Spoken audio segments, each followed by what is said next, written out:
Assalamualaikum warahmatullahi wabarakatuh. Nepangkeun nami abdi Nurul Saeba, abdi tika 11 IPS hiji. Ngadegna abdi dina ieu waktos bade nyanggakeun pidato anu temana ngeunaan pentingna ngajaga kabersihan. Bismillahirrohmanirrohim. Alhamdulillahirabbil alamin. Wassalatu wassalamu ala asrofil anbiya wal mursalin Sayyidina Muhammadin wa ala alihi washabihi ajmain.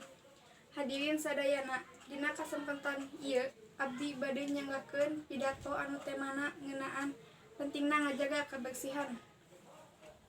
Urang sadaya kudu tiasa ngajaga kabersihan awak serta kabersihan lingkungan sakitar. Ngarah urang tebih tinu namina panyakit, urang oge kedah ningkatkeun pola hirup sehat. Kabersihan teh sababaraha rupina. Aya anu disebut bersih raga, bersih hate, bersih jiwa, serta bersih rohani.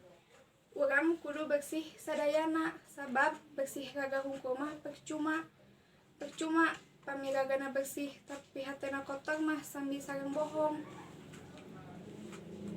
Urang salaku umat muslim anu taat sareng gaduh kaimanan dina jero hate, urang kedah suci dina kokotor atawa najis.